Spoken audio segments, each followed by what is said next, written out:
Stone County Extension saves the world. This is Stone County Extension Saves the World. I'm Tyler Caston, and I'm here today with several 4-H'ers. We're doing a food drive out here at the Harps Food Store in Mountain View. I'll let y'all introduce yourselves. Cameron Stoltz. Kylie Stoltz. Madeline Sutterfield. Nolan Winkle. All right. What have y'all been up to? We're here with 4-H collecting food for the food drive. What do you like about 4-H? What's y'all's project? What do y'all like? My biggest is getting out of school and learning new opportunities. Getting out of school, learning new opportunities, yeah? What do any of y'all, I think all of y'all are my horse kids, right? Y'all do horses? Yeah. Y'all been doing any showing? Not in last week. Absolutely not. Why not? What's going on? Equine herpes disease or virus. So what is it they found? EHV, a couple of horses have tested positive. Is it in Texas or where? It's in every state besides New Jersey, and it was started in Waco, Texas. I was looking up some of the symptoms, and they said it could cause lameness, like they'll sit down, Trouble breathing. if they're over 101.5. They'll sit down like a dog. It's Yeah. kind of weird. But There's y'all, nothing you can do about it. and nothing you can do about it. No vaccines, and can be fatal. There's a vaccine for one of the strands, but there's like a bunch of different other strands. And for all we know, this could last several years or a couple of weeks. So what do y'all know? What are they telling you to do? Stay home. So stay quarantined. If you see other horses, be very sanitized when you go back to yours. Yeah, cleaning your equipment, Yeah. practicing good biosecurity. Don't give other people let you use your tack or brushes. Well, But one it of- can be spread by brushes. Yeah, one of y'all were telling me some lady, she didn't even take horses. What happened? She went to the race where it started, didn't take horses or anything, but when she came back home, she spread it to her horses just from being there. I think so. Yeah, so that's something Yeah, to think one of her about. horses died. Yeah, one of her horses. That's crazy. And It's what were really y'all crazy. tell folks how much these horses can cost? Hundreds of thousands of dollars. Hundreds of thousands of dollars. Just depends the industry you're in, especially the cutting industry. It's very hot there. But like we were going through, it costs anywhere from $5,000 to $30,000 just on maintenance, feed, tack, and all that on grooming, just to keep the horse at your house. Dang. Yeah, I'm not- to I'm build not- a barn. Yeah, I'm not too into horses. I've rode them when I was little, but no, I'm not into it nowadays. We've got one of our 4-H'ers showing us cue cards in the background. We'll get him on here in a minute. Yeah. So what do y'all participate in horse? What all opportunities are there for you in horse for, say, being in 4-H or FFA? Some of y'all are in both. A lot of responsibility to it, and I would even say there's communication in it. Communication, with learning how to communicate with your horse and learning responsibilities. So And just tell respect. us, like if you were to want to own a horse, what all goes into it? The first process, I guess, would be buying it. You better get a good check, because horses are like anything else. The more money you put in it, the better your horse. You can go buy a yearling horse you can buy them for $1,000, but a good one's going to be anywhere from $1,800 to $10,000. What type of horses are these? Just like general riding horses? Or are you working with Well, them? these are yearling horses, and you're not papered horses. They're about $500 to $1,000, and then as your paper horses go, they go higher. And the hotter your papers, the better you go. What if I'm a person, I just want to go out trail riding? Do y'all know what type of horse I'd want to look for? Like if I was going to take it and say go hunting and just needed a horse to ride through the woods. Broke. I would Pasture go. pony. Yeah, I would go with just probably some grade horse. Yeah. I know a guy who's selling one. He wants $65 for it, but you can do anything you could want on him. Yeah, so I could run him. So what type of events do y'all do? Do y'all do any competitive events? I Barrel barrel racing? race. You barrel race a little? Goat One tying. time? Goat tying? Me personally, it's just team roping and calf roping. Breakaway. Breakaway? That's cool. What, have any of y'all won any events yet? I won second place at Rand Rodeo. Oh, that's pretty good. That's about it. I've been to qualified to some big races. You qualified to go to some big races. When's the last time you barrel raced, Madeline? Probably May. And what happened? I had a horse fall on me July 1st of 2024, and it took about 4 months to recover. And then not long into riding again, I realized something was still wrong with my foot. And I had surgery on my foot this year, June 5th, and now I have a plate, a screw, and 2 staples. Sounds like it can be a little bit dangerous. Yeah. Hey, but we laugh about it now. So. Laugh about it. Well, that's good. You can laugh You don't about laugh it. in the situation. Yeah. You laugh about it after, but definitely not when it's happening. Yeah. Like a laugh cry type situation. Yeah, sometimes you just gotta laugh or you will literally have a mental breakdown. Yeah. Want to know why I'm kind of iffy about horses? When I was a kid, we'd go over to the rodeo arena at Shirley, and my uncle had a little pony, and he'd lead us around. Everybody goes little pony. No, Oh. it's the little ones you gotta watch out for. Well, that You little gotta one, watch. I was on him, and he kind of let go of the lead rope, and that thing took off with me, and I was like, ah! And he probably ran me around for like 10 minutes. Yeah, like the people are like, you gotta be scared of the big ones more than the little ones, and the little ones are always 10 times meaner. The big ones are gentle giants. Yeah. Yeah. Most of the But time. you also gotta remember who's messing with the little ones. It's mean kids. Yeah. And I could see how they get annoyed. So We had a little pony, and every time we go to get on him, he'd just start bucking. Yeah, that was not how do you fun. break them out of that? Lunge 'em. Lunge 'em. What? Lunge 'em. Lunge them? Slayton. I thought you said punch them. Sometimes you gotta do that too. Slayton got Yeah. Slayton's brother got stepped on the ear by a pony one time. He got stepped on. His ear got stepped His on. ear, like just his ear, or like the side of his head? I think it was just his ear. We had little ponies, and we were flanking them and making them little bucking ponies. Oh, and he got stepped on. Yeah. My little brother's pony ran him into the gooseneck of the trailer. Oh, ouch. Slayton rode the one that we had, and he was the only one that could ride him without getting bucked off. And then this little pony would lean up on his neck a little bit, and he'd just start bucking. Like you could and this thing would never take a bit. He would never do nothing. No, He was he such a just had pain a- in the butt. Huh. Just had to ride him halter. So you're not talking us up to buying horses. We were going to man. talk about what we need to do to buy I horses. think we need to start over. And we're good. People need to know that these critters are There's good with there's the bad. dangerous and there's bad and good. Yeah. So okay, we buy a horse. Say we spend $1,000. We buy a horse. What else would we expect to need to keep him? Pass by. And I'll re-ask that. It depends on what kind of $1,000 horse we bought. If you bought a yearling, you'd have to wait a couple of years to ride it. If you bought a Selborn horse ready to go, you may or may have one that'll buck you off. But Also, be prepared to spend a lot of time on any horse you get. And freezing in the winter and Yeah. sweating like crazy in the summer. There's a lot of pros and cons. Pros and cons. So a lot of work to them. say you wanted to buy a horse, knew nothing about it. I guess I'd say find somebody that knows what they're doing. Not somebody that knows what they or think they know what they're doing, but know what they're doing. Yeah. And study horses and get ready to spend a lot of money.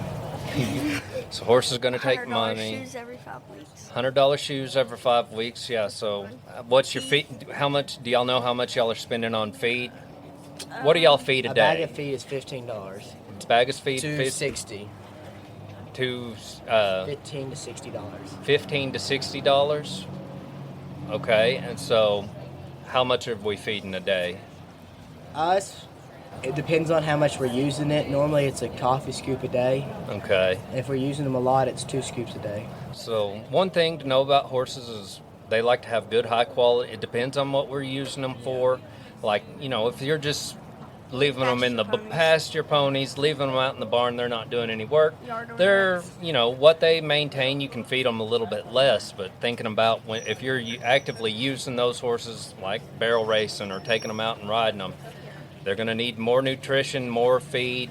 So it depends on what you're doing. But Or even They deserve it too. Or Yeah. They're even, gonna work for you. or even like older horses or younger horses. Older horses are going to need more feed to keep their weight up, and younger horses may not need as much. Okay. And they may need different types of feed as they get Different older. types. So, what are some of the different types of feed, or that y'all Our- usually give? Our older horses just get rice bran and a little bit of corn. Rice bran, a little bit of corn, hay. Do you give Yeah, them hay? they- alfalfa. Alfalfa hay. Too picky for the other. What? Our other horses, the older ones, they will not take any other hay besides alfalfa. They're spooled. Your older horses won't take any other hay besides alfalfa. We got a stud horse like that. Yeah. They're He's spooled. you throw out prettiest Bermuda bell you'd ever seen, and he would not eat it. He will starve before he eats it. You throw out alfalfa and it's gone. That's how our horses are. That's how my older one is. Yeah. Okay, so we're feeding some sort of grain feed, some hay. And with the feeding, everybody thinks, oh, you got to feed vitamins and this, and this. It's really your hay quality that it boils down Yeah. to. If you've got terrible hay, your horse ain't gonna do better. Yeah, and that's something we do at the extension office. We can send off a hay sample, and you can see the quality of your hay, see what the crude protein is, what the digestible nutrients are. That's going to be their energy. You can see the. We look at fiber, I think, more in cattle, but it'll give you like a. It will give you like a relative feed value for horses, and then if you can add on like any of those micronutrients if you wanted to know. And kind of with the hay testing, like the better hay, the better results you're going to get out of it. Mhm. And that all varies with price as well. So what you're telling me is horses are an investment. So You can give a lot in them, and you can also get a lot out of them. do you get a lot? Y'all get a lot out of them? Yeah. Yeah. Y'all, Whatever we're wanting to do that day, we throw the saddle on them and ask them or make them do it. Yeah. And we don't have a problem. We take our horses every year out west, and we rode anywhere from 15 to 30 miles a day. you definitely want to have good, high quality feed for that. And yeah. They do it. Do they like it? No. But they just got a lot of heart and passion, and it's just that bond you've got with them. And And also, like, what you give to them, they're going to want to give to you as well. you want to get a good-minded horse. Yeah. If you've got a good-minded horse, you can do anything with it. How do you know if they're good minded? Are there any tricks that y'all would give to know if you get in a good minded horse? Spending time with them. Yeah. How gentle they are. Ride them before you buy 'em. Yeah. Kind of. Maybe a few times if you can. Yeah, messing with them a little bit. Yeah. Can you take, say, a horse that's kind of flighty and wants to bounce around? Can you take him and get him trained to where he'd be good? It 100%. depends on his age, too, a lot. Yeah, if you spend time with them, you can. I mean, Definitely.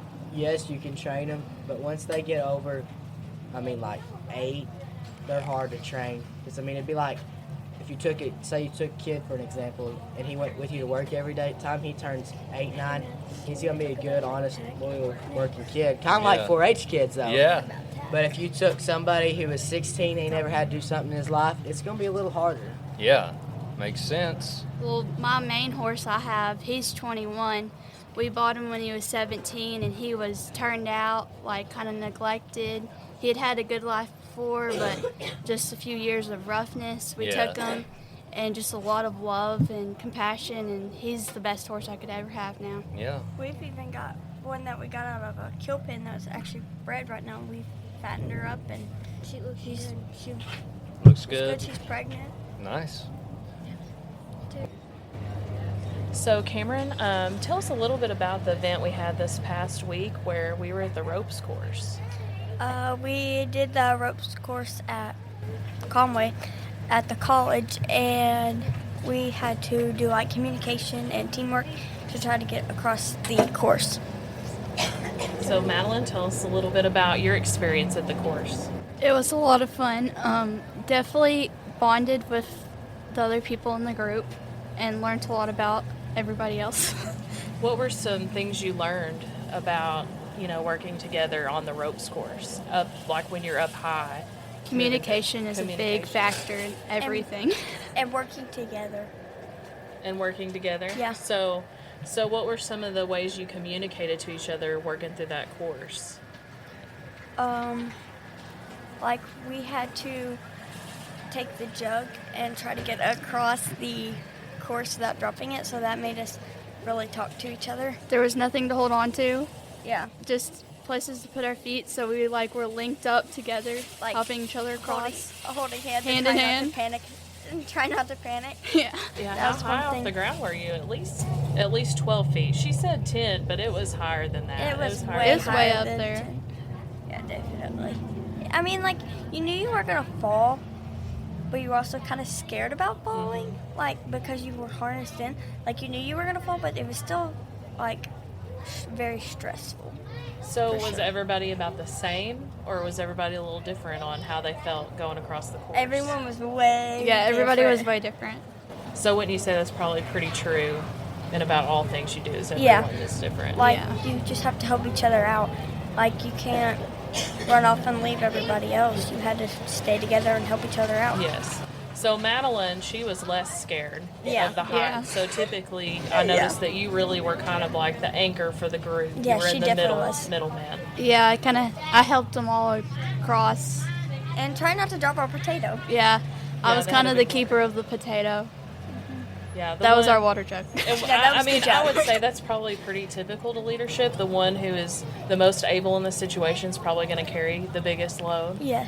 But y'all still had to pass it off. They wouldn't let one person have it the whole time. And like there was a lot of different challenges while going through. Like you had to, or there was like different levels that were like less scary and some were like more scary. Like the one where it was like the tire one where like you had to step on a specific part of the tire to where you did not like fall because it would like just like nosedive.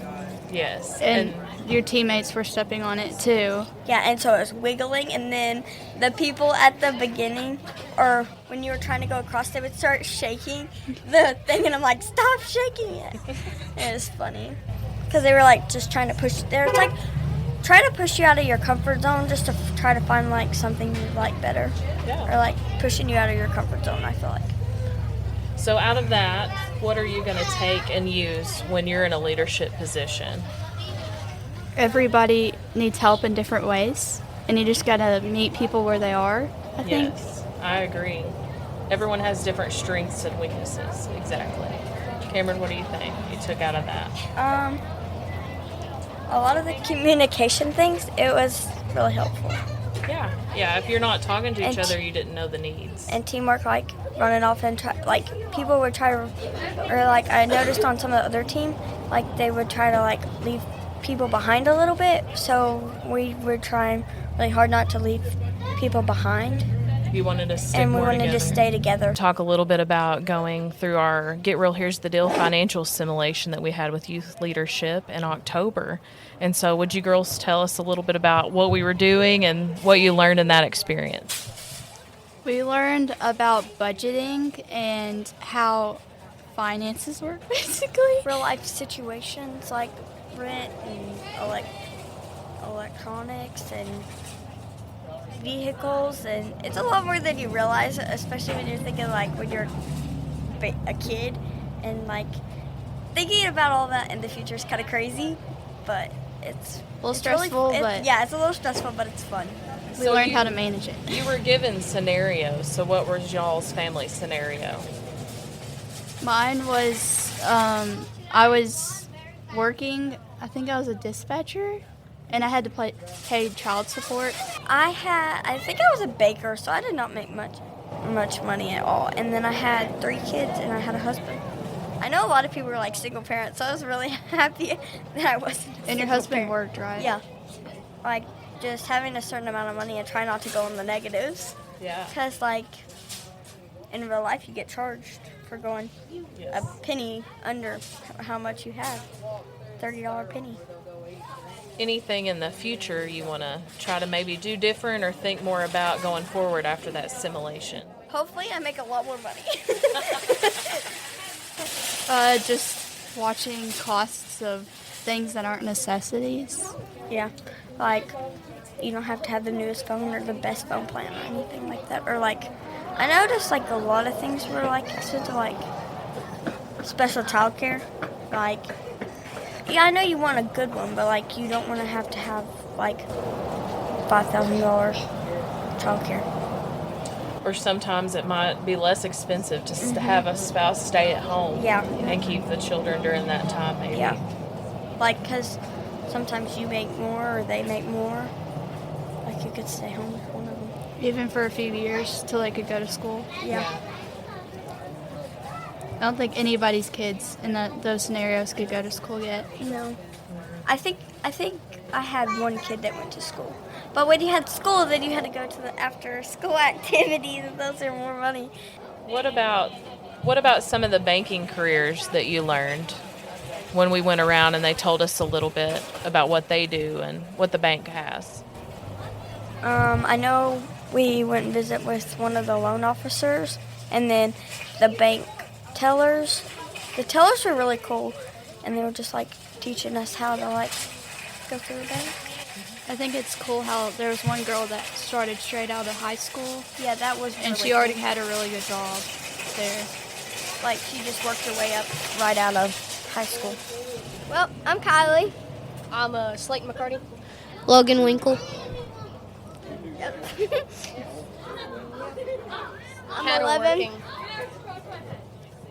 13. 13. We're just kind of roaming around the subject of owning cattle. Yeah. Maybe sharing some crazy stories that have happened. One time I was working cows and we was doing where we was putting them in pens and sorting them, and we had one of these mean heifers and they tried to jump the fence. And one time me and this friend or buddy, we was working it, and that cow came and ran after us and it tried to jump over the fence with us. Yeah, we have one like that. Dad normally sells those kind, but he didn't that one because that's always been our like lead cow. Like it goes in the fence first. It goes in the pen first, and we don't sell her. It kind of gets out of hand sometimes, cattle working. Oh, hey, this is going great. And then one of them starts running at you, and it's like, what am I to do now? You always have like one of those trouble cows that you're always. There's always that one cow.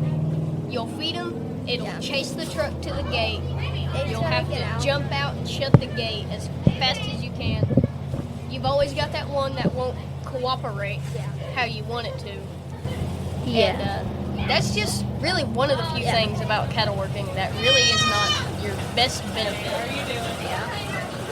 We had one of these big heifers, and she jumped the fence and tore down the whole panel of the fence when we was working them. And it like bent it all the way down. And we had to bend it back up, but she kept trying to jump it, and then she got in the chute and jumped up and had her head stuck. And it was kind of a big problem. Yeah.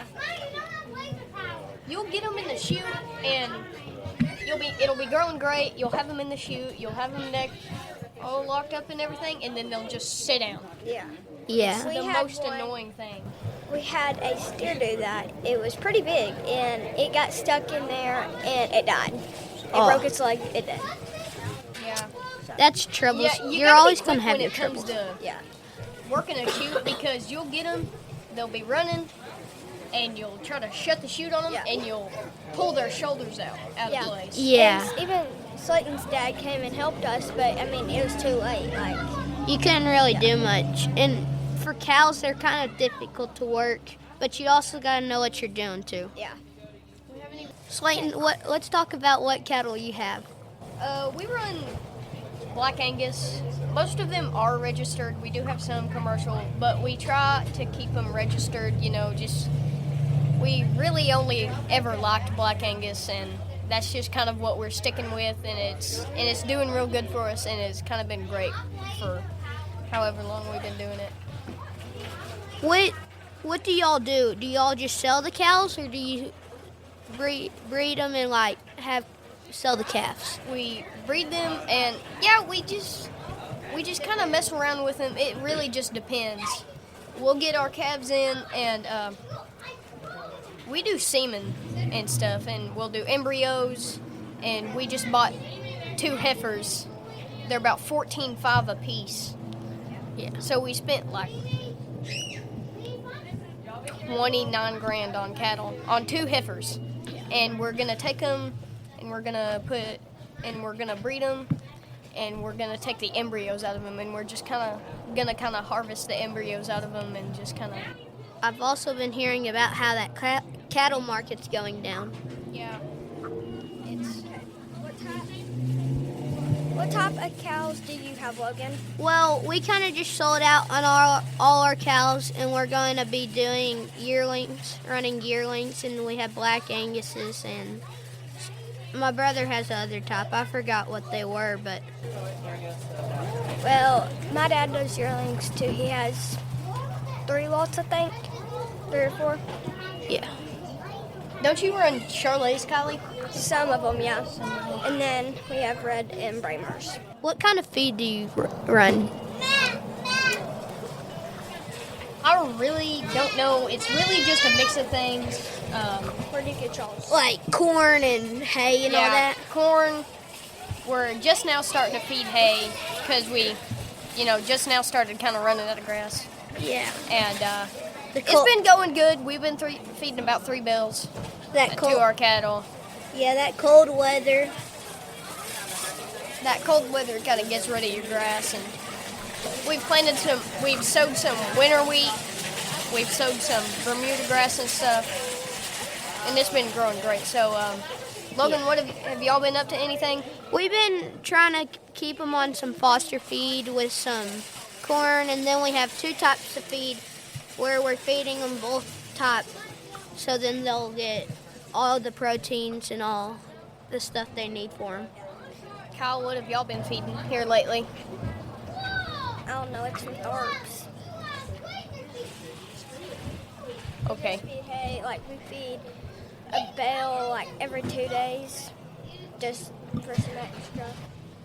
Yeah, it's just now where we're starting to have to feed hay, and you'll be going down the road and stuff, and you'll be seeing wow, they're out of grass. I mean, why aren't they feeding hay? And some people like that, they just really don't know. They know what they're doing, but then they really just don't know what they need to feed at that moment sometimes. Some people, they don't know. I mean, They'll be running out of grass, and they'll only be feeding grain when they need to be feeding hay. But they'll also, if they're feeding them, they may not feed them at the beginning of the winter for hay because they'll start them on grains if they're yearling and stuff. But they'll feed hay on about a couple of days later after it really gets into December. But if you own a lot of acreage and you have just a little grass, it can make up to a lot of grass. Yeah, have any of y'all weaned yet? We've got some steers and some heifers that are looking really good. We're just kind of bulking them up and taking good care of them. Kylie, you got anything like that? Yeah, we weaned, I think it was last Wednesday before that. We weaned some off the cows. They're in the lot in front of the house. But the other day we had some sick ones, but then we just ran them all in the shoe injector tent and gave them drugs and stuff. Logan, you got anything? Do you have y'all weaned yet or anything? Yeah, we weaned a long time ago, and we're planning to sell them out in December or so. And we're going to start buying cows back and stuff, and I'm planning to start buying cows too. Any of y'all raising some bulls or something maybe? I know we've got a few. We're only going to keep one of them. We're going to sell the rest, but any of y'all got any bulls in or anything? No, I got no bulls. I'm planning to buy a bull and some cows and buy some land, or borrow some land from a mom and dad to make. Kylie, you got anything on that? Any bulls? I don't have any bulls. Me and Cameron have parted on some heifers that Dad raised, but me and Cameron are half and half on them. And then I have a show calf, one of the Kennan kids showed. Her name is Cherry. And I'm AIing her, Cameron's AIing her later on. This is Logan Winkle. Cameron Stoltz. Today we're going to be talking about working cows. Cameron wants to tell a story. Yeah, Logan, tell a story. Well, working cows, you got to really have to know what you're doing and what medicine you're going to take. And, like, you're going to have all the troubles where you left, you little butt. No, I didn't. I just